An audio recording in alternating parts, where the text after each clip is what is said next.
What do you mean you're fucking drinking again, you piece of shit? You can't give health advice and drink alcohol? What the fuck's wrong with you?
Last week I put out a video where I announced my return to alcohol in moderation. Moderation being the key word there. And needless to say, there was a reaction to that video, and not necessarily a positive one. Now let me begin this before I get into comments, because this is going to be pretty much a comment and response video. I realize that you guys are doing this from a place of caring. There wasn't any insult. Well, there was like one or two people that were insulting, but I think that was kind of a contextual issue and communication issue. Everyone knows I'm kind of a ball buster, and that, they've seen me in action with some of my friends who are also ball busters. So I think that they were ball busting, but somebody who would read that comment might not get that from, the comment. Well, I'll get to that comment probably. But I do realize that a lot of you care, and a lot of you have followed my story for some of you since the beginning, and have seen me fall and seen me do stupid shit and seen me slowly evolve into the person I am today, who is very health focused, who maybe have stepped a little too far over the optimal health ledge in the past 6 months or so, because I've just been exposed to so much bad shit in our diet. Things that you thought were healthy are actually not. There's just a whole lot of shit that kind of puts you off from doing anything outside of the bounds of healthy diet lifestyle. And here's the thing, society isn't doing that, and probably never has and never will. We all are dopamine-driven creatures biologically. So we're gonna go for dopamine. Dopamine's what gets us out of the bed, what makes us do shit. If we go to a low dopamine situation, it tends to lean towards a depression or a, reward-seeking behavior / anxiety / anger situation. Now, I've been grappling with the addiction cycle on multiple fronts over the past year. Sugar was the number one thing I was battling. But you got to keep in mind, this journey that I've been on, I was drinking like a fish throughout it. It wasn't till December of this last year where I said, okay, I'm overdoing it. I need to stop.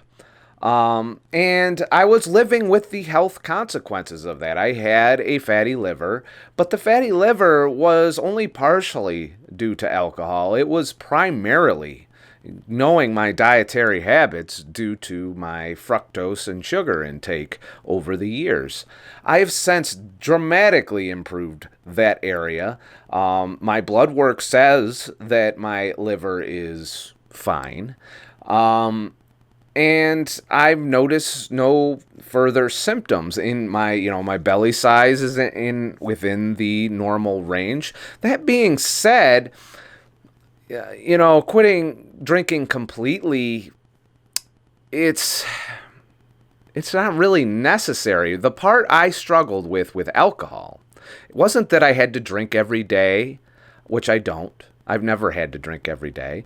It's the problem of being able to be moderate, to only have 1, 2, or 3 drinks, and then stop. That was my issue. And I'm the kind of person where I don't like that I can't be moderate. I want to do something about it. And yes, I could abstain. But abstain really doesn't absolve you of the addiction. The addiction's still there. It's underlying. If I go back, I'm prone to repeat these behaviors. Same thing with sugar. I know if I go back to sugar, I'm going to want more sugar. And I'm going to probably end up having more sugar. And I see many of you in the comments struggling with that addiction all the time. I've kicked that addiction, as in I don't want the sugar at all. However, I have not done that with alcohol. I still would like to occasionally partake in an alcoholic beverage or two. I no longer want to get shit-faced. I don't want to get mean drunk or nasty drunk or asshole drunk or prick drunk or any of these other fucking drunk things that I could get into if I overconsume. So my goal with reintroduction of alcohol was twofold. First of all, I hang out with a lot of people who drink. And, I'm not about to give up friendships that have lasted for years simply because they drink and I didn't. And it was a little level of uncomfortability. It was probably all in my fucking head. I don't even think I made them that uncomfortable. It was the fact that it would come up in conversations, or, you get these looks when you're talking about it, and nobody wants to hear it that's drinking. Nobody wants to deal with that issue. They have to want to do this on their own. And I realize that many of you that watch me have struggled with alcohol and drugs throughout your life and are not looking to hear me advocate for it. And I'm not trying to advocate for drinking. I'm saying I want to make a conscious decision to drink in moderation. Now, there's science that says you're going to live a long, healthy life. Granted, it's epidemiology.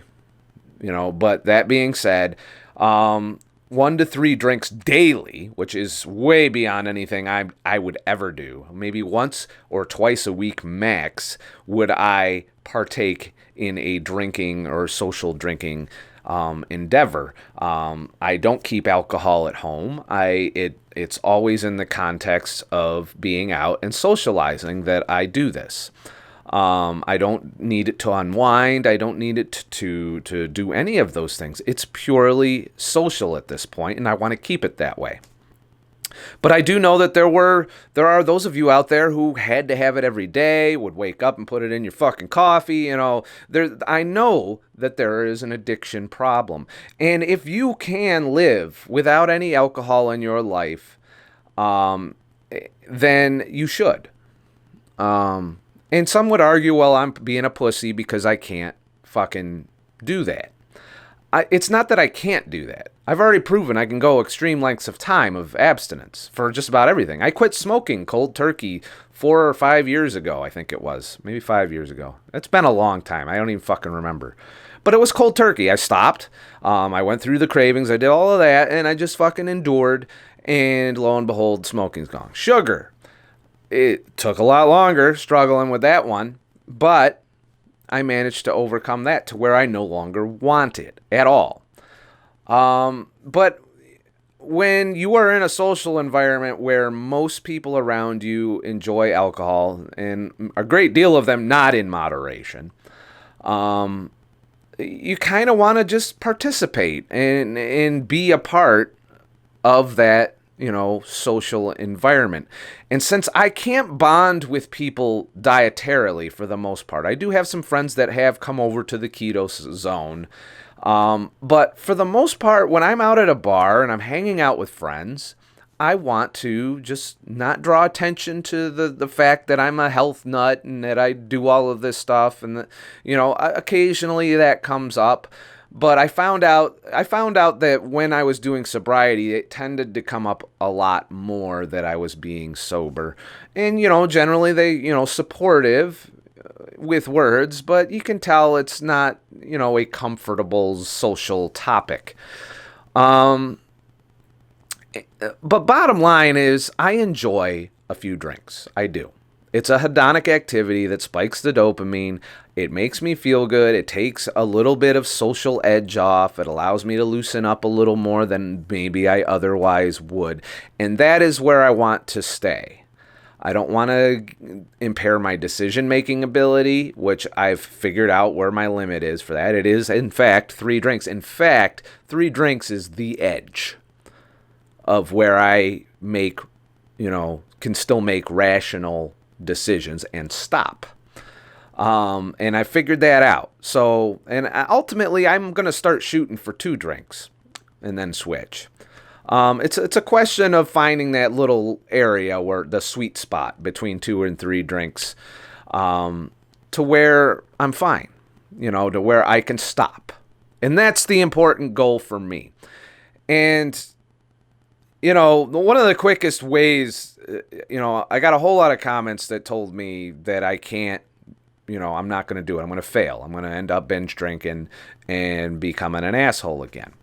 I view that as a challenge because so many people have told me that I was doing things wrong with fasting, doing things wrong with keto, doing things, everybody always tells me that I'm going to fail at stuff. And that usually, I'm the kind of person that kind of pisses me off, so I double down and prove, and that's one of the biggest things that you guys are actually helping me stay moderate with the condemnation of it, because you're telling me I can't be moderate, that moderation is impossible. And the fact is, I know people that drink moderately, occasionally, or socially, that aren't, alcohol in the cornflakes waking up in a fucking field drunks. And that is the crowd I want to be a member of. I want to enjoy something that isn't necessarily the healthiest thing in the world, but won't get out of control anymore. And that is the challenge of improvement for myself, is to be able to do something in moderation.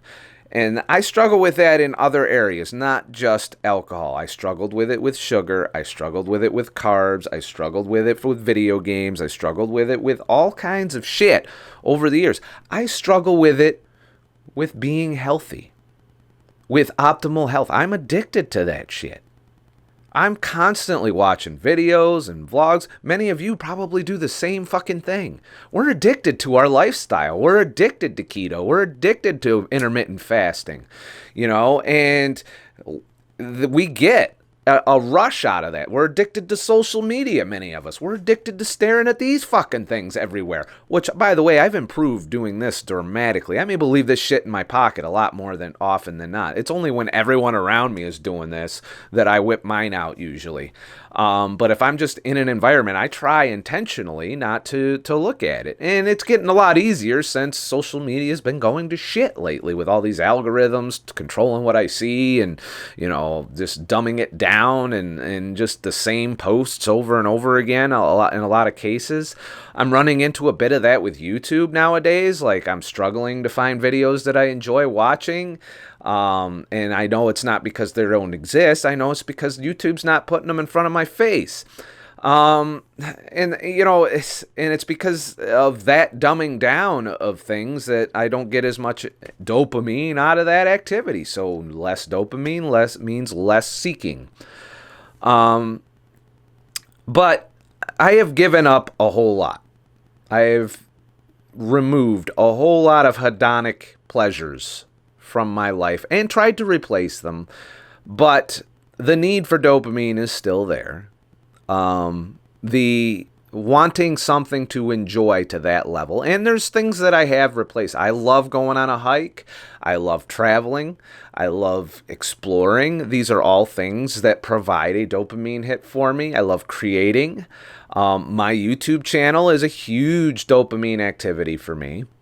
But I've been finding it socially when I hang out. I work in a bar, so I'm exposed to it all the time. And I'd like it to just be a nice little balanced issue. That being said, if you can avoid drinking, avoid drinking. It's just not a goal right now for me. I wanted to avoid the falling down the stairs, being a prick level of drinking. And I thought abstinence was the only way to do that. And the more and more I got to thinking about it, I realized that there are people out there that don't drink to that level, that just have a few drinks and call it. You know, they get their little itty bitty buzz and they go home. They don't wake up the next day with a fucking hangover. They're not miserable assholes. They're not obnoxious to the point where you're like, oh my God, this motherfucker's been drinking too much. But they're able to laugh a little more, be a little more boisterous, and enjoy. That's the sweet spot I'm looking for. And I know it's a slippery slope. And I could fall way down the fucking slope. But I'm a lot more vigilant now than I used to be about that. And if I fail, if I do get shit-faced to the point where I'm that guy, I will abstain again. And can. I've already proven that I could do it. You know, granted, 5 months not the best benchmark, but if I can go 5 months, I can go years. I've done it with other hedonic pleasures, like sugar and carbs and bread and pasta, and, you know, all of those things that I don't pursue anymore because I'm not interested. And, of course, giving up smoking from way back in the day. So, bottom line is 2 to 3 drinks. I'm trying to lower it to 2. I do find that I still, when I go out drinking and have my 3 drinks, that I still have that urge to get another drink. But I have enough self-discipline at 3 drinks to say, nope, I promised myself I would do this. I would stop at 3. And I'm fucking stopping at 3. And, you know, you guys being there telling me that I'm going to step over that 3 drink limit, I'm going to fail, and I'm going to, you know, that's what's giving me the boost to be able to say, look, if I don't do this, they're going to burn my channel to the ground and shit. Which is another thing, interesting part of that video that I'm noticing. The lifeline of my channel is that I don't fall off the wagon. If I were to do, you know, go back to carbs and sugar, or just completely quit fasting altogether, or do any of that and just make fucking adventure videos and talk about whatever, I realize that you guys would probably revolt, unsubscribe, dislike all, and I would fade into obscurity. I understand that. However, it's still my life. It will always be my life and my decision, and I do so based mainly on what makes me happy, what makes me content, and it's a question of what I want. And I've never been one to let other people tell me what to do, tell me what I can and can't do. In fact, the quickest way to get me to do something is often telling me I can't fucking do it. The choices I make are often choices I have to come to on my own, lessons I have to learn, often the hard way.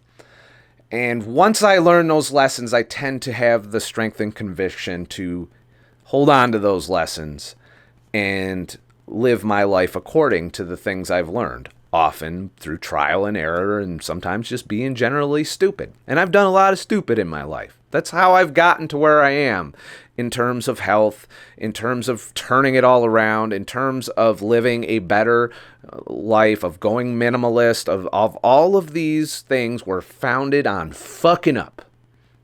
Not research. There was no guru that woke me up. I said I need to fucking not do that shit again. You know, after I've done it so many times. And that's what my channel came from.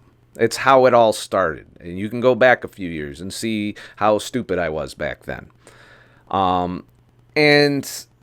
But it wasn't, you know, I went out and did the research, but I had to want to do the research. And the reason I wanted to do the research is because I kept fucking up and getting negative results.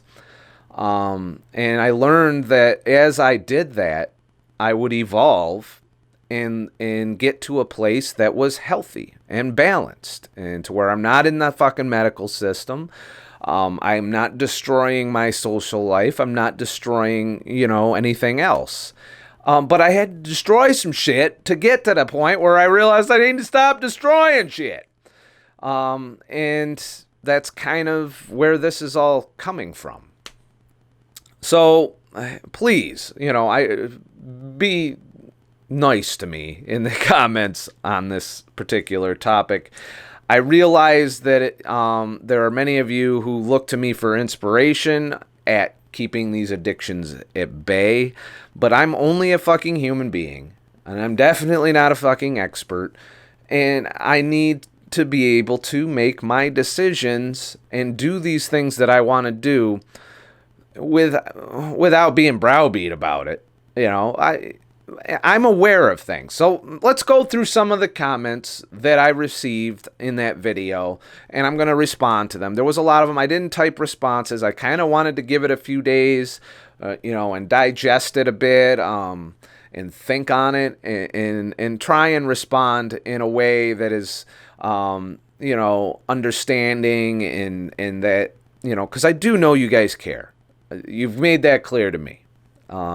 If you didn't care, you would just have insulted me and moved on. Many of you are speaking from the heart in these comments, and that is something you don't see every day in fucking YouTube comments. I've been looking at some vegan channels and some carnivore channels with vegan commenters, and, I see that hatred, that vitriol. And, you guys have always been pretty good about that in the comments. So when you guys get negative in the comments, I tend to really pay attention. Hey, Scott. This is written by Hip Hopopotamus. All these comments you can find on the I Suck video, which was one video ago. Hey, Scott, I notice you talk of depression. I used to suffer from severe emotionally crippling and cognitive crippling depression. I found out about my mild hyperbaric chamber therapy, and it completely changed my life. You should look into it. It repaired my brain and made me calm, able to juggle my way through thoughts in my head, better at visual, spatial problem solving, more patient, etc. It made me go from mentally scattered, anxious person to a calm person who can now hold 9 plus or minus items in my working memory. My fluid intelligence, problem-solving ability, speed of thought has significantly improved. Improved move stability came along with this increase. And the reason I wanted to read that comment and respond to it is I've accomplished that even despite alcohol consumption. With a ketogenic diet, with carnivore diet, and with fasting. All of those things have improved my mental capacity, improved my cognition. I can talk about shit intelligently. I can tell you 3 years ago, I wasn't reading studies and looking into science and understanding biochemistry and all of this shit that, used to be way over my head. I can kind of grasp up to a, not as a fucking like a professor level of degree, but better than a truck driver, as us truck drivers often get insulted for our intelligence, when I would argue that truck driving is a very intelligent decision when compared to a student loan, of $150,000 and a degree that doesn't land you a job afterwards. But hey, what the fuck do I know there? Hey, I might have ruffled a few feathers on that particular one. But, I was just defending myself because I did have a vegan call me a stupid truck driver yesterday in comments on someone else's video. So, like I said, keto, fasting, those things have improved. My mental capacity, my depression levels are a lot better. I'm very functional now, whereas I was at that dysfunctional, lay in bed, sob, cry, stare at the ceiling all day, sleep as much as humanly fucking possible level of depression. I've been there, and I haven't been there since being keto. And this is despite some very soul-crushing things that happened during that period, where I should have been paralyzed with depression, but I just didn't. I got down. I still get a little low sometimes. When I was carnivore, I didn't get it at all. But I do ride this up-down cycle even on keto to a lot lesser, much more functional and tolerable degree, without going in a hyperbaric chamber. So, that's just my thoughts on that. Brad Borgois. I'm going to butcher names, by the way. 12 drinks a week should be okay. That's too much. That would be if I drank 2 to 3 drinks a day for 4 or 5 days, depending on what you do there. No. Once a week, I go out, for social reasons. Sometimes twice a week, depending on my social environment. And if I'm in an environment where I'm hanging out with people and they're drinking and enjoying alcohol, I drink and enjoy alcohol. I don't drink in restaurants or anything like that, and I won't. It's mainly when I'm at the bar with everyone else that's at the bar drinking that I want to be able to partake. And that's really all I'm looking to do, 2 to 3 drink limit max. As far as parties, I'm going to try and follow the same paradigm there. That's probably the most likely environment for me to fuck up because it's not as regulated. In a bar, you got a certain amount of money that I only bring a certain amount of money. And it's very difficult to binge drink in a bar. You're going to fucking cost $200 and my finances aren't quite ready for that. So, I choose to bring just enough money for a few drinks and some water. And that's what I do. And I find it's a good balance. I'm usually sober by the end of the night. And that's kind of how it is. I get a nice little bell-shaped curve, or buzz, and then it drops off. And that's enough. That's enough. I don't need 12 drinks a week. I don't need to drink every fucking day, and I never have. It's always been about moderation. That's always been the struggle. Florida girl. I assume that's what FLA girl stands for. Finding a caring therapist would really benefit you in your goals of a more contented life. I've done it, so I know what I'm fucking talking about. Or, you didn't say fucking. That just goes to show how ingrained my swearing is. It is a real sign of self-love to seek someone who can work with you to get where you want to be in your life. Wishing you the best. I'm going to go ahead and disagree. I've worked with therapists in the past, and they wanted to medicate me. And I was on Paxil for a while because of that. And I've even had a therapist go so far as to say that they no longer wanted to work with me because they felt that I didn't need help. And it was during a time where I was suffering some of the most soul-crushing depressions of my life. And they backed out on me. And I was like, you know what? They made friends free for a reason. And ultimately, I have a lot of caring friends. A lot of you are very caring and offer constructive criticism and opinions throughout my journey. You guys have helped with that every bit as much as I help you guys with your struggles. You've definitely kept me on my toes, kept me vigilant, kept me from just saying fuck it. And I've one of them people that can say fuck it. And it's the accountability you guys have provided me with is valuable to me because it keeps me from saying fuck it.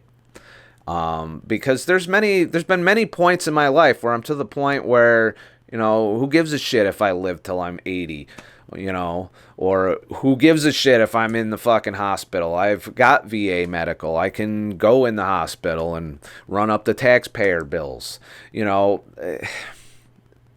I'm not looking to do that. I don't want to live in that kind of life. And you guys inspire me when you tell me of your struggles, and many of you have had much worse struggles than I have. Much worse health conditions, much more weight gain, a lot of addiction and struggles. You guys have had a rough life, and I've had a rough life as well. But some of you have overcome so much more than I have. And I give you guys great respect for that. I find just being social, talking to people, being honest with people, and also finding people that you can do that with, because there's a lot of people that can't handle that. And you'll encounter tons of those before you find the one that will listen, that will offer you a constructive opinion, will not tell you what you want to hear all the time, and, is willing to stick with you, good or bad. There's not a lot of ride or die motherfuckers. That's why I'm single, by the way. There's not a lot of ride or die going on. There's not a lot of people that will stick with you no matter how good you are or how far you fall. That'll live with your mistakes, that'll let you know you're making them and try and help you overcome them. There's a lot of condemnation followed by flight nowadays in terms of friendship and relationships. But there are people out there that are very supportive, that you can talk to, that may not have all the answers, but I'm telling you, the universities that are teaching therapists and psychiatry, they're not giving them motherfuckers answers. They're giving them motherfuckers pills prescriptions and things to formulas to evaluate based loosely on some kind of epidemiology or scientific theory that is just a hypothesis, and often in many cases. And our depression levels have gotten worse over the years, despite therapy and psychotherapy and shock and, these big mental hospitals and all of this shit and drugs up the ass for mental health.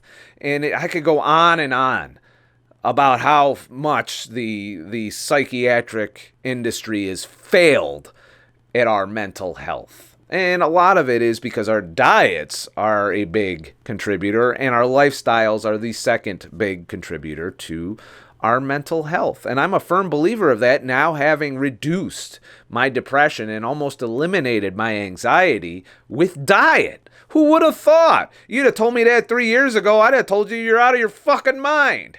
But it took me getting here and experiencing it for myself to realize that what we put in our bodies has a profound effect on our mental health, on our allergies, on our whole life, and how we feel day to day, dictated by the food we eat. I didn't believe it for the longest time. I didn't want to believe that. I wanted to think that we were in complete control of our emotions and that it was all psychological, the things that, happens. But it turns out our bodies, we're equipped when we're healthy to endure stress, to deal with bad things that happen in our life. And depression is really just our coping mechanism on whether or not we can handle additional stress or things that suck. And there's a lot of things that suck in my life right now. I'm not sitting here painting a rosy picture of life, but my reaction to it has changed. My ability to cope with it is eons better than it used to be. There's things in my life that 3 or 4 years ago, I would have been just a wreck of anxiety. And it would have caused me so much anxiety that I would snap at people and I'd be a prick. Or I would, from that level of anxiety, I would drop into these deep dysfunctional despairs where I, would just sit there in tears, or, especially on the road, as long as I spent on the road by myself. You really meet your demons out there when it comes to depression, because you're just alone with your thoughts all day, and you'll ruminate about all of the bad shit going on and that has ever gone on in your life, and it just puts you into this spiral of fucking dog shit that sinks you down.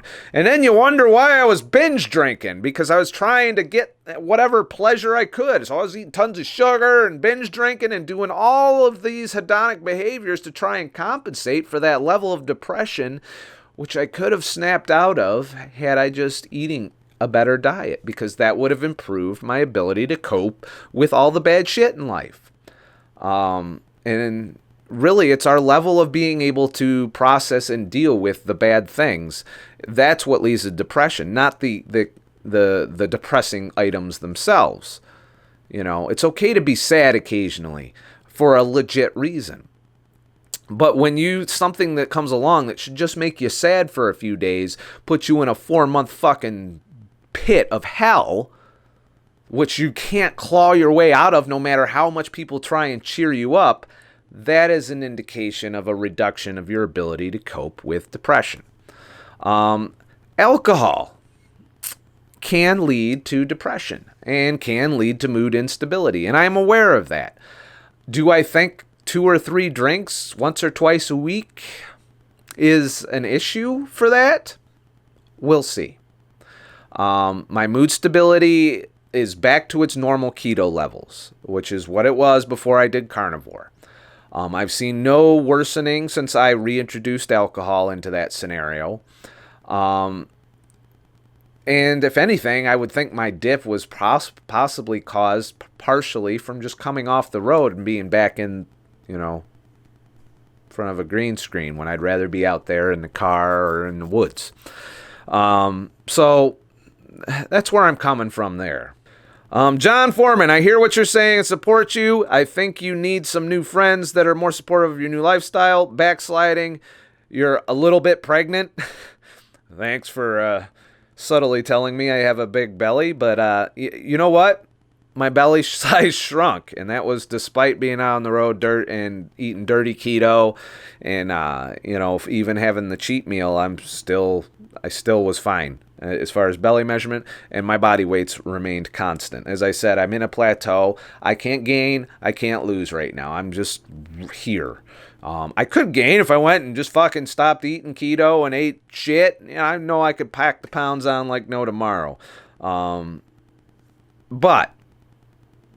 the fact that I have gone back to alcohol had nothing to do with any stressor or anything like that. I wanted to try and be moderate. It was a challenge to me. I can abstain. I know how to do that. And I can binge. I know how to do that. Moderation has always been a struggle for me. And I want to I want to be able to do everything moderately, not just alcohol, but alcohol is a pretty big test of that because it's seductive. There are other things I want to do in moderation, including health. I'm not moderate about it. I'm obsessive. I'm, every day. For long periods of time in the day, I'm usually researching or reading comments or figuring out what to do. Now, granted, this is partially work for the channel that I'm doing, but I do it even when I don't have a video to put out, or I had other work to do, but I have some time on the shitter, so I'm going to sit there and read articles and do all of that. That's...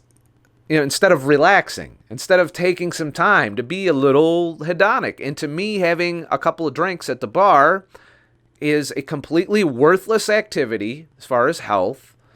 It's really only there to derive some dopamine pleasure out of. And I need some release like that, I think, to keep me moderate. So I don't descend into orthorexia or one of these deep-seated health nut, annoying to be around motherfuckers, which I was starting to become. And, is it going to make a big difference in the grand scheme of things? As long as I keep it in moderation, science says no. The link for that is in the description. And I agree. I've seen people who have drank moderately their whole life live well into their old age and are fairly healthy. But they're still doing a lot of the processed foods and shit, which lead to a lot of the diseases of old age that we're now getting in our 40s and 50s instead of our 70s and 80s. But I'm not going to get rid of my friends. All right? They're making their choices. Why get rid of somebody or shut them down or silence them if you don't agree with everything they're doing? There are plenty of friends I have that do shit I wholeheartedly disagree with. They eat all the bad foods that make my veins pop out of my fucking head. They drink soda and shit. They drink liquor. There's all kinds of things going on that friends do that I can't stand. But they're still good people. They still provide value to my life, perspective, varying opinions, outside ideas. Some of the videos that I do for you guys are heavily inspired just by their argument against the things that I believe in. And if I didn't have that pushback, how would that inspire me to make those videos? There's value in being friends with people who don't think and do everything the same fucking way you do. You need variety. You need to be exposed to opposing viewpoints. You need people to push back if you are going to learn, if you are going to grow. If everybody just nudges you in the same direction, you could be all going towards some fucking cliff. And nobody's saying, hey, asshole!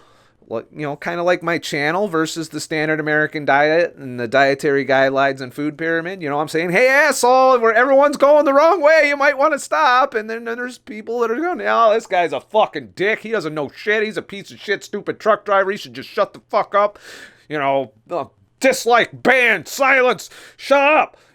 That's not what you do. And you don't drop friends because they're doing things that you don't approve of if they're bringing value to your life. If they care about you and they talk to you and they enjoy your company and you enjoy their company, but yet you don't see eye to eye on like politics or on, what they eat or what they drink or their lifestyle choices. I got baller friends and I'm a minimalist.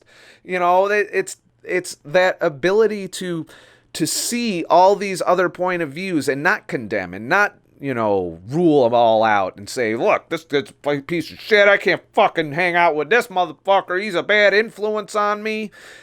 You embrace the opposing influences and you learn that way. If anything, it'll reinforce the way, at least that's how it works with me. If somebody's blatantly doing the things that I think they shouldn't be doing, and they're getting the same expected negative results from doing those things, that reinforces my beliefs in what I am doing. And by no means have any of my friends that drink influenced me to drink. It is my decision. I want to participate. It's a desire of mine. I realize it's not the healthiest. I realize that there is risk associated with it, that I could fall into binge drinking again. And I don't want to do that. And if I do binge again, and I've given myself a one-time fail on this, I will stop drinking permanently, because then I know I cannot exercise moderation. So my goal is to prove that I can be moderate. And you guys have really reinforced that with these comments. Michael Smith. Dude, this trip is good for you in some senses, but you are falling off the wagon with keto and now drinking. Maybe you should cut the trip short. I wasn't on the trip in that video. That was a local park I went to. I think going back to drinking socially is going to descend into more heavy drinking. And this is I have multiple comments to this degree. You seem to be in a great place until this trip. Maybe that is just what we saw, though. And I'm in a great place still. Life is handing me some lemons this past month. I'm a little more broke this month. I'm a little pressured, I would say, to make some more money. And I'm doing so. It's not an issue. But I'm still the same. I'm fine. And I've had a couple drinking sessions of my drinks, my 2 to 3 drinks. And I've been fine. I'm refining that. Like I said, I'm trying to drop it down to 2. And I think I will be able to.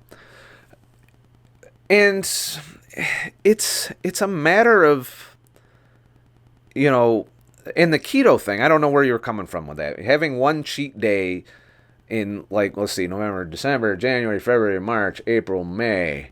So in 6 months, I had one cheat meal that does not equate a keto failure at all. In fact, I was still in ketosis when I got back from the trip. I'm in ketosis right now. Every time I check it, I'm in ketosis. I use the pee strips. That doesn't tell me what level, but trust me, when you're not in ketosis, you're going to piss negative on the piss strips. And I use it as a positive or negative test. I don't get too excited when it's deep purple or whether it's just a little pink. As long as I'm making ketones, that means my glycogen levels in my liver are low enough to make that happen. And that's really all that test really tells you. I'm in a fine place, all right? I did have a downslope after I got back from the trip, but it was no deeper than my previous keto ups and downs over the years that drastically improved once I got rid of those cheat days, to where I didn't do them like every weekend or every 2 weeks or any of that shit. And I don't plan on doing cheat days very often. I'm not saying it's never going to happen again. Obviously, it happened recently. But there's going to be occasions where just either I have to fast or I have to cheat. And sometimes I might just choose to cheat. That's that. Does it mean I failed? No. I'm still the same as I was before and after that cheat meal. And I'm still the same as I was with the few drinks of alcohol I have had. So I haven't fallen off any wagons. I haven't done any negative spiral on my health. My weight is stable as usual. I'm fine. So I don't really understand what you're coming from. That maybe you're projecting a little bit there, and I understand that. A lot of you do not want to see me do the things that you feel you can't do. And I understand that. And by all means, this is not a topic that I'm going to regularly talk about. You're not going to see me doing drinking videos or hanging out at a bar videos or that kind of shit. In fact, I often don't film or talk about my trips to the bar because that's my channel free zone. That's where all my friends are that know I do this. And some of them watch and some of them don't. But it's my area to kind of step out and be part of normal society instead of YouTube social media land. Jennifer Myers, you don't suck. You're human. You're managing yourself. That's what humans do. Nobody is without weaknesses, flaws, etc. It's how well we manage ourselves that matters to the end of the day. It's okay to suck. And the reason I titled it I Suck is I knew that there were people who were going to react in a negative way to me having alcohol again. Even though I've changed the formula, I'm not going to get shit-faced anymore. I knew there were still people that are like, you need to stop and never, ever, ever, ever, ever, ever drink again. And just as many of you are probably the same thing. You need to never eat sugar again. You need to never eat carbs again. That's just not realistic. That's not how life works. You're going to encounter periods of time where maybe that's all is available. And I've seen that now that I've traveled a bit more recently, that even out, I always thought that I lived in some island in trucking to where everything was bad and that somewhere just out of trucking reach was the good, healthy shit. But when I was car camping, I saw that there's vast areas of the country that have nothing but shit processed sugar-filled crap. And then you're either going to fast or you're going to fucking starve. Those are the options.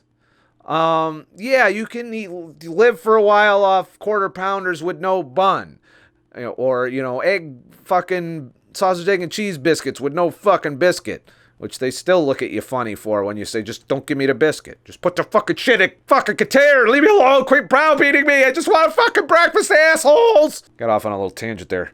But I like your comment, Jennifer, because that is a reasonable perspective. And it doesn't, there was a lot of people, I feel like, where I was elevated above being human in some way. And that to see a flaw or a failure of mine just completely destroyed the message that I was putting out and helping people.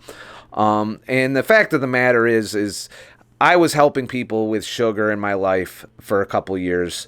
I was helping people with alcohol in my life for a couple years. So that's not going to change. Some people fear that maybe I'll just abandon all this shit, which is not the case. And I'm too invested in this lifestyle and health now that I could never abandon it.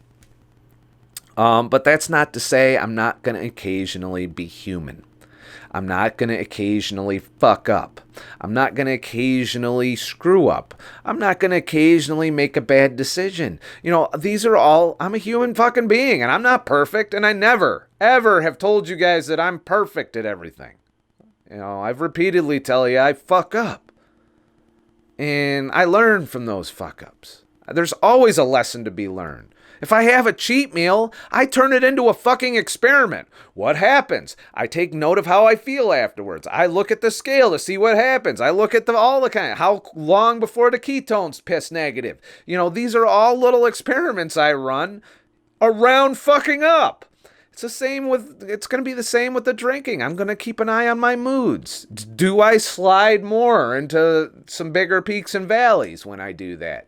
I don't anticipate that because, like I said, I just stopped in December and I was already experiencing a lot of mood stability before that. I would argue I did get a deep depression slightly after I quit drinking. There was a pretty deep on New Year's. And one could argue that could be caused by alcohol, but that was alcohol in excess. Does alcohol in moderation have the same? You know, these are all questions I have, and I try to use the mistakes I make consciously, you know, in a way that benefits me that further down the road. And if we're trying to be perfect all the time and we don't allow ourselves to have some bad shit or be injured or do stupid shit, I mean, there's plenty of shit I could do to kill me. You know, we could talk about all day whether or not having a few drinks is going to take me the fuck out. But I go hiking by myself. That's a recipe for death. You ever see 127 hours and shit? You know, I drive regularly for a living. Some would argue when you do Uber on the side, that's probably more deadly than driving a truck, as I can tell you from being out there. There's plenty of things I do that have the potential to fucking kill me. And they'll probably do so long before 2 or 3 drinks once or twice a week would ever cause me to die or have serious health consequences. I could break a leg. I could break an arm. I have broken parts before. I'm human. I'm going to make mistakes. I try and learn from the mistakes the best I can. Sometimes I don't. Sometimes I need to repeat a mistake more than once before I start to realize it's a mistake. But that's kind of how we all are. How long were we doing all this stupid shit before we woke up? And it took a lot to wake us up. It took a lot of medicine, a lot of trips to the doctor, a lot of times of stepping on the scale, a lot of times looking in the mirror and going, I don't like this anymore and I need to do something about it. And if you wouldn't have fucked up, you would have never realized. And some people go through life ignoring their health because they don't see their mistakes.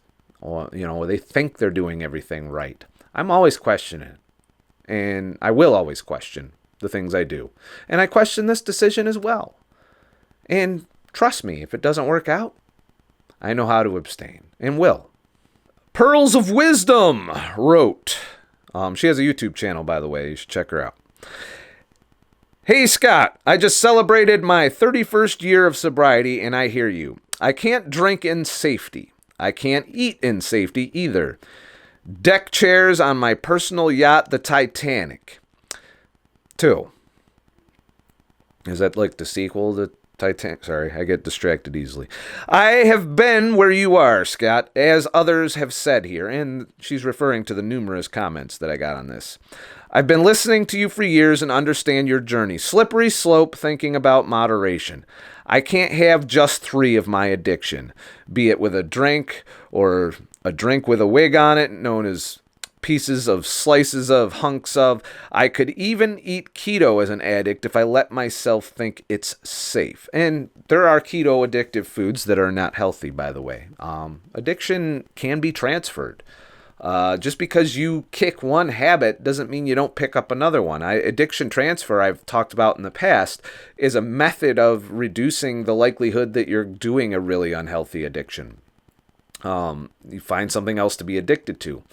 I've eliminated so many addictions that it's starting to be a little bit of a struggle. So allowing a little bit of hedonistic behavior back into my life is a way to mitigate that to some degree. Otherwise, who knows where I'll land, Because I think it's unreasonable to try and live a dopamine-free life. We need it. It's there for a reason. Granted, it's abused in today's society on so many levels with so many substances and so many fucking activities and consumption. Our dopamine is just overloaded. And I've definitely reduced that level in my life. But you can't eliminate it. You need something pleasurable, something that you enjoy. And there's a lot of things that I enjoy that are healthy, that do that. But you can't do those things all the time. And when you can't do those things, you get into that reward-seeking mode. So you start looking for dopamine in all the wrong places. I'm trying to control where I look for my dopamine. Many of us here wait to hear the journey has a solution of not drinking. And I understand that. And I realize that that's where the core of this is. And many of you are sober and you just want to hear somebody say, I'm sober too.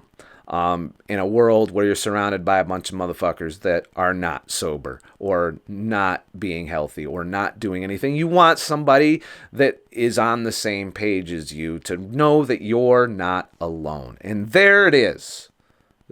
Probably the number one reason I'm drinking alcohol again. I felt isolated doing this, especially being at that music festival. I felt like I was on an island all by myself going, hey, this is where I am. Fuck you all. You're all gonna fucking die earlier than me. I'm gonna live forever, which is completely bullshit. And I want to try and at least swim in the same water without drowning.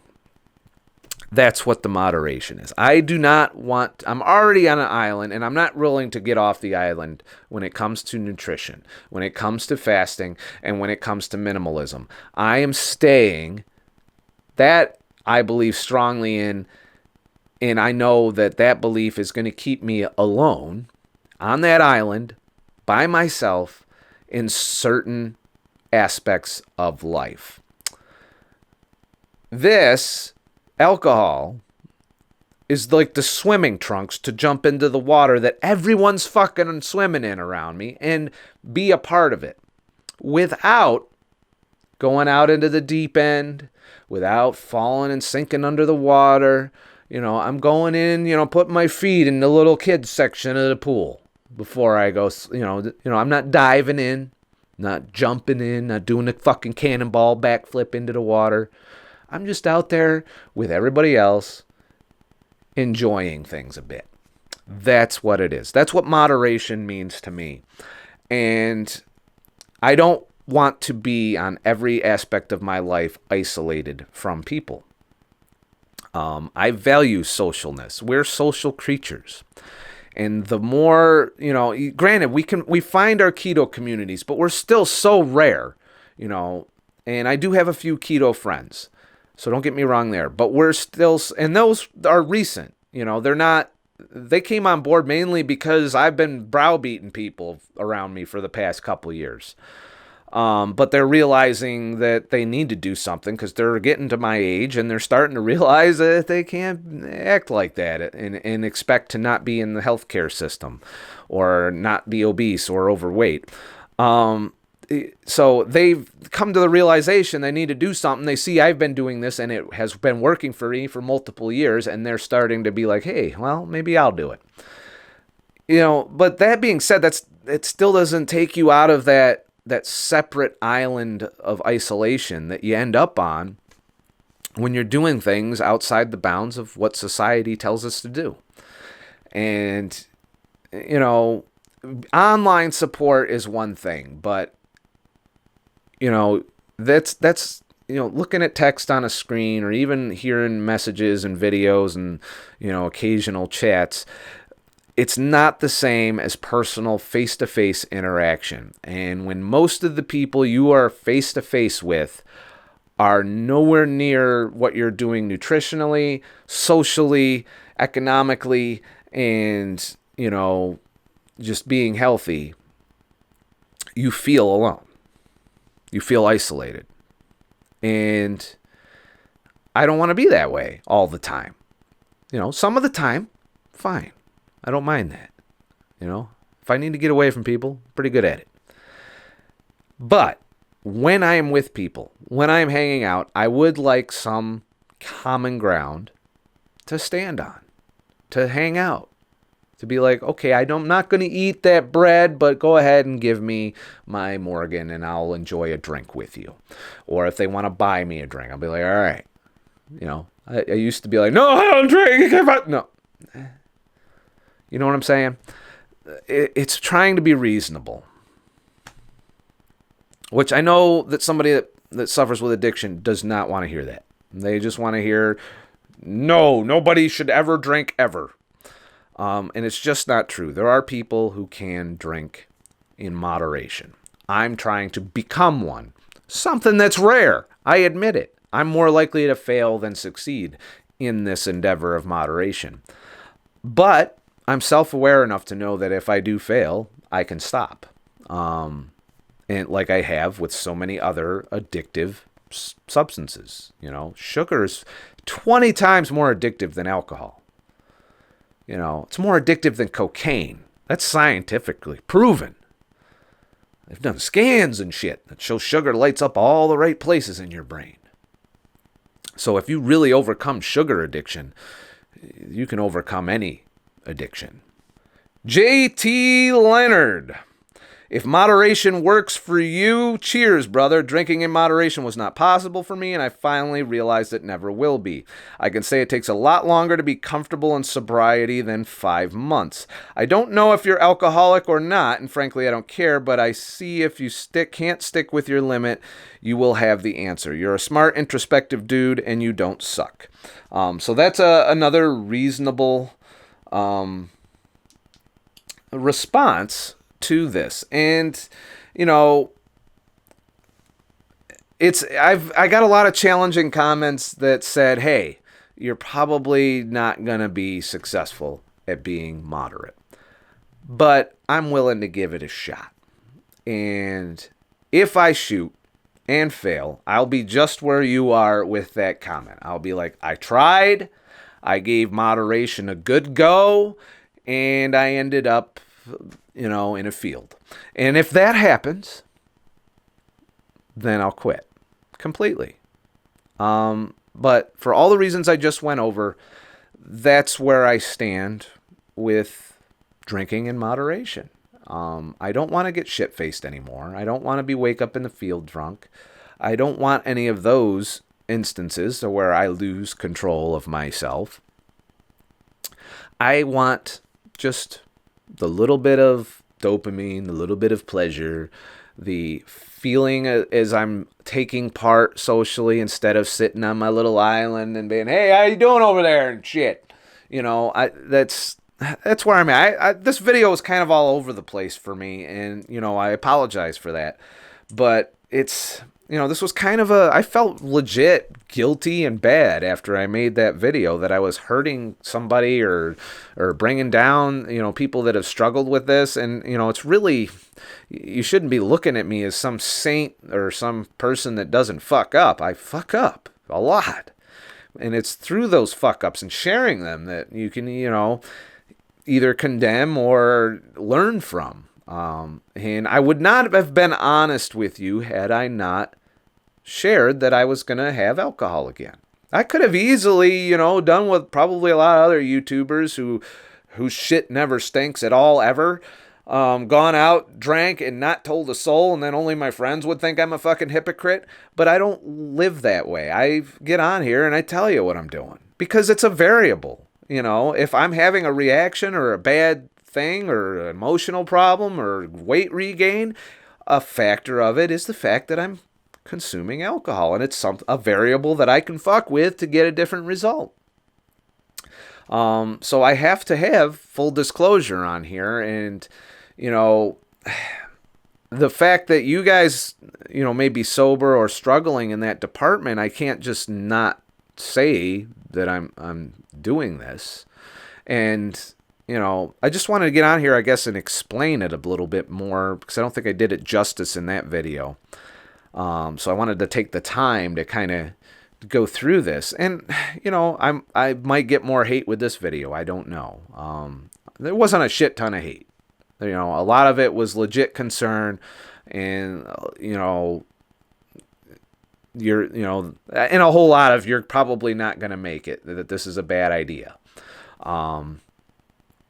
And that's, you know, I draw from that. That's the challenge to me, you know. Telling me that I'm probably not going to make it makes me try harder, makes me want to make it more. And for that, you know, even the one that called me a pussy, which was later, I'm not going to try and search for that comment, you know, I'm, you know, thankful that you guys are giving me the drive to really hone in and be moderate. And it's not easy. It's not easy. Like I said in the last video that I talked about this, moderation takes more willpower than abstinence. And I stick by that. And I know that from trying to be moderate with sugar, from trying to be moderate with video games, from trying to be moderate with gambling, which I did at one point. It's just, it takes way much more willpower to have, you know, just one potato chip instead of eating a whole fucking bag. Way more willpower, you know. And it takes less willpower to just not buy the bag of potato chips to begin with than to only eat one. So, it's the analogy that all of us former carb addicts should be able to relate to. All right, this comment came in on my newest video, the one right before this one. And I wanted to add it in with this video because it touches on addiction and the struggles. Mike Woomer writes, good video. I'm still struggling just to hit ketosis. I have no willpower when it comes to food right now. I'm 12 years clean from heroin. I quit drinking alcohol other than a beer here and there, which, by the way, moderate drinking, that's the same thing. And if you've quit and you're able to drink one or beer here and there and not go nuts with it, I'd call that a success at moderation. And now I'm 10 months without a cigarette. And that is someone who used to smoke way back in the day. That was probably the first healthy thing I did was quit smoking. Also very difficult. Many people can't do it. Driving truck, I was smoking 2 to 3 packs a day. And trust me, if there's an environment that's conducive to smoking, it's driving that fucking truck. And I quit cold turkey. So did I, by the way. So we can commiserate, you know, except for the heroin part. I never touched heroin. I did have opioids, but that was prescribed to me during a alcohol-related bone break. I know.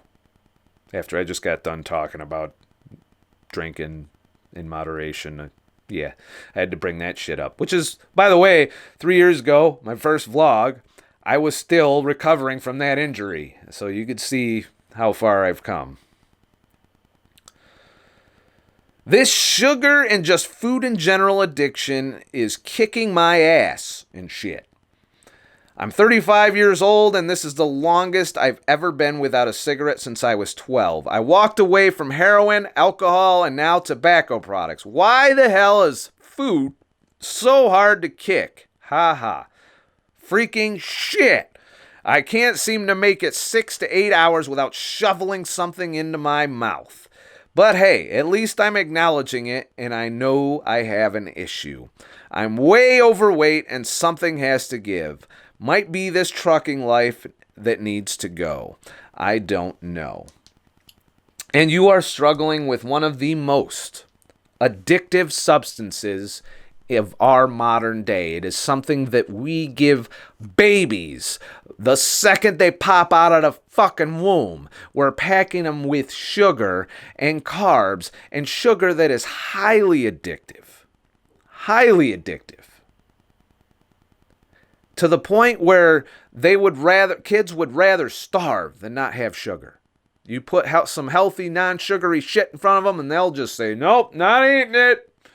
And nowadays, parents give in. They're like, okay, well, here's your sugary shit. Now fucking eat already, or you're going to fucking die of starvation. Meanwhile, you're giving them diabetes and fucking, all these other health problems. You're just saying, here, have this just so you don't die of starvation.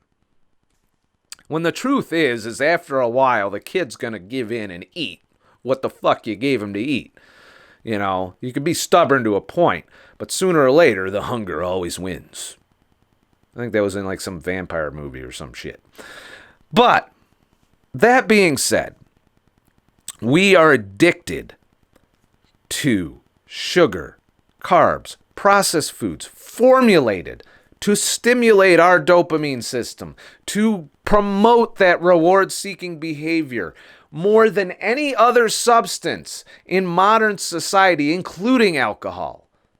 Sugar is by far the most addictive fucking thing out there. You don't believe me and you eat sugar? Try quitting.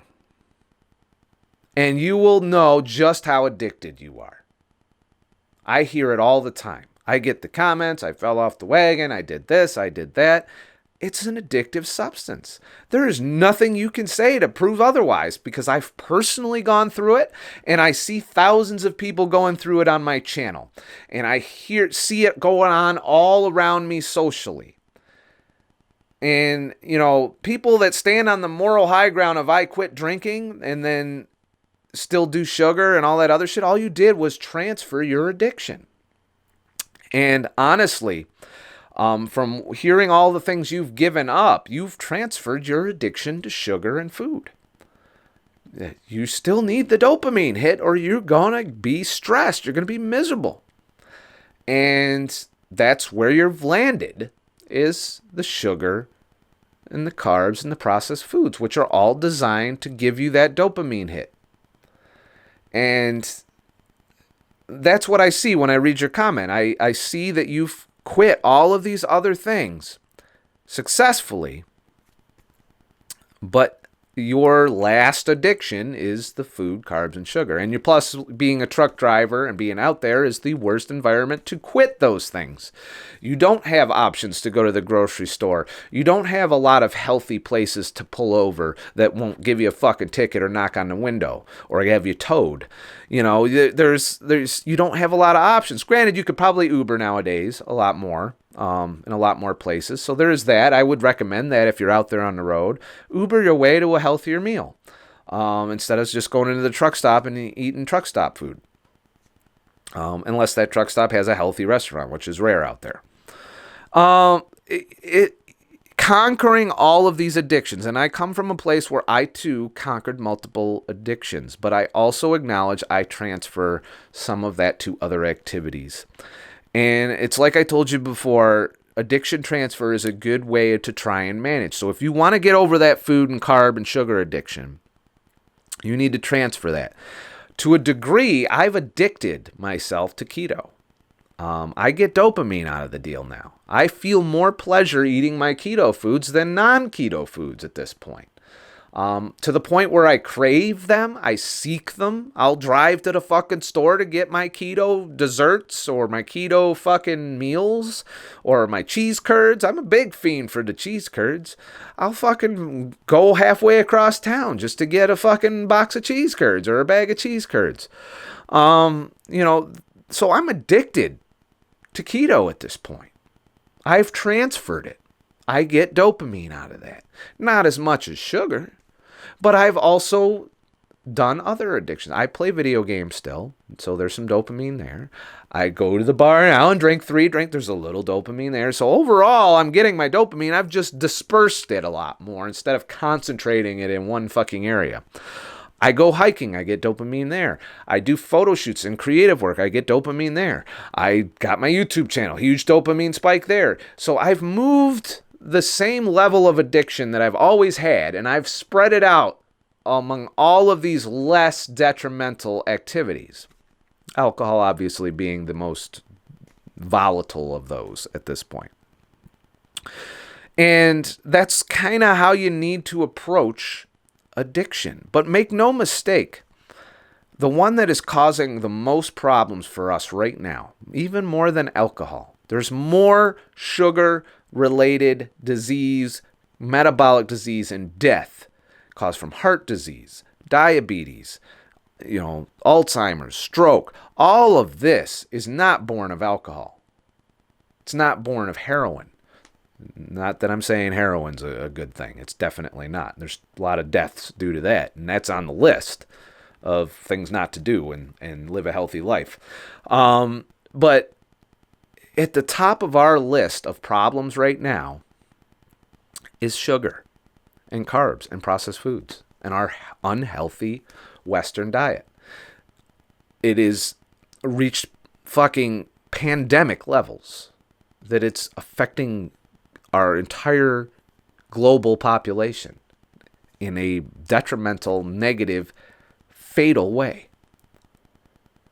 Alcohol, you can only drink so much, and you're going to find out pretty quick how quickly your health will go downhill with alcohol. You can eat sugar for a long time before you start seeing the problems. Not to mention the glyphosate and all the other shit I've uncovered as I've done this research in this channel.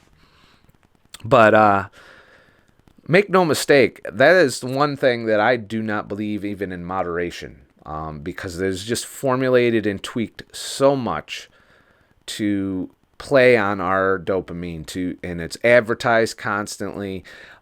It's, you go to a restaurant, you're bombarded with big pictures of beautiful sugary food, and then they bring you out 2,000 calorie fucking desserts that are just mounded in heaps of sugar.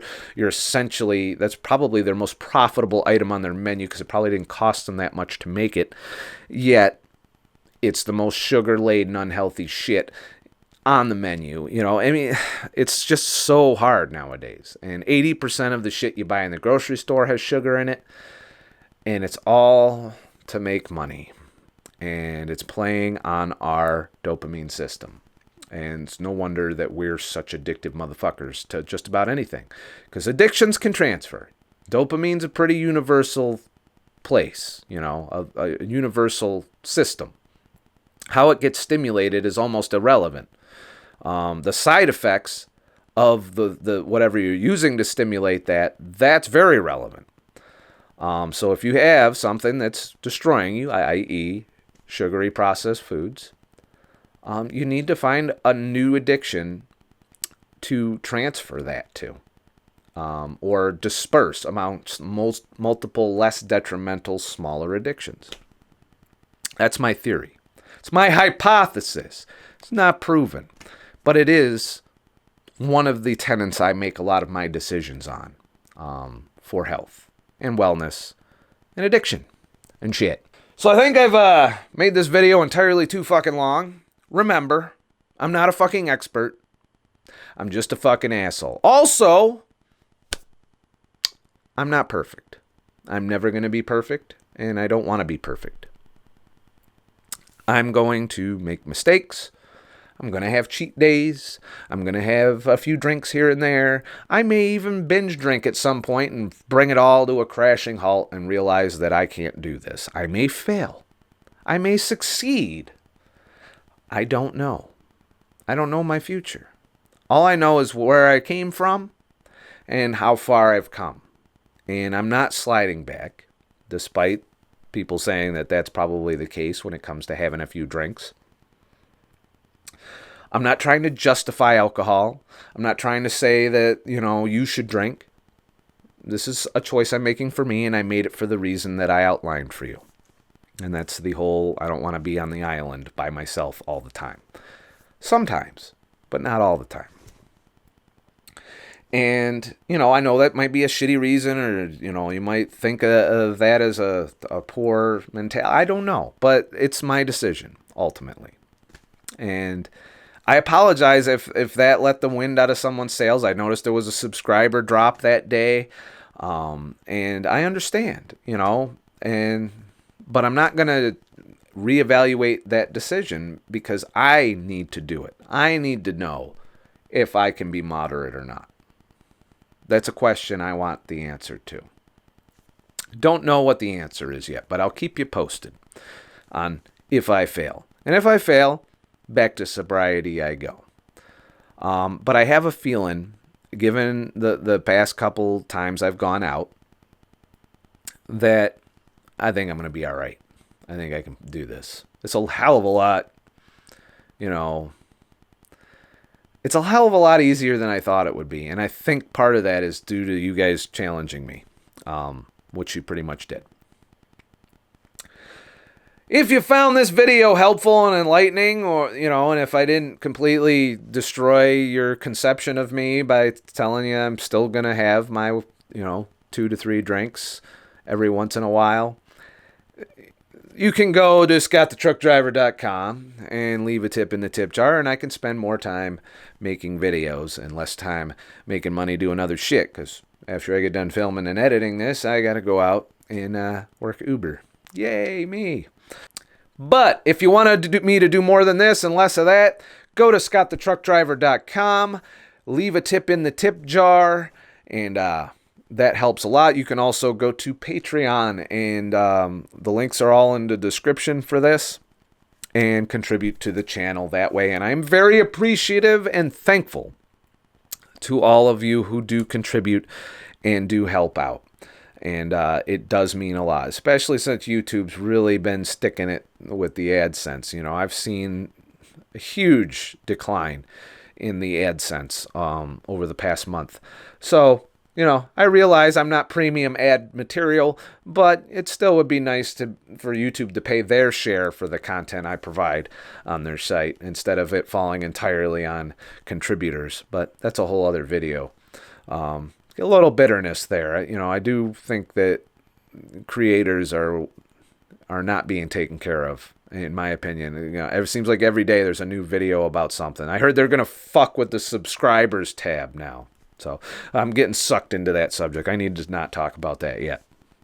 Let's just see what YouTube does before I react. Also, please like and subscribe. That helps a lot too. And share with your friends and tell them, hey, there's this crazy motherfucker. He's drinking again, but don't hold that against him. He does a lot of other valuable shit on his channel. Send them my way. Have them watch some videos and like and subscribe too. And we can grow this. And then maybe we can all change it so that when we do go out swimming into the waters, that we're no longer by ourselves when we're trying to be healthy. We are changing the world slowly, but it's very slow. It's probably not going to happen in my lifetime. But I'm seeing some movement out there in the keto world and in the healthy world. People who I thought would never adopt this lifestyle are now strongly considering it, or have already started to do it. And that is how we change things from the bottom up, because they're going to have to figure out a new way to make money off of us if we all change the way we are. And shit.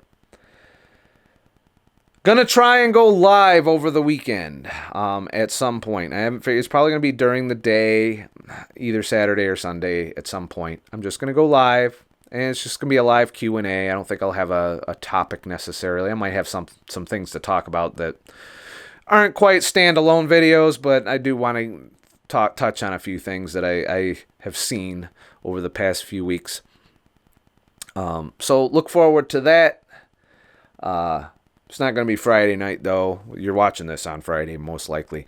But I have to work Friday, so there's that. Have a nice motherfucking day and shit. And just because I have a few drinks doesn't mean you have to. Doesn't mean you should break your sobriety. It doesn't mean any of that. It's just what I'm doing. It's not a 100% optimal health thing to do. And that's okay. You don't have to be optimal health. It's all a trade-off. It's all what makes it sustainable for you, what makes the life sustainable for you, because it's a short drop from I can't do anything to fuck it all because I'm tired of not doing anything. There's a little bit of give and take. At least that's my thought on it. What the fuck do I know anyway? Have a nice motherfucking day. And shit.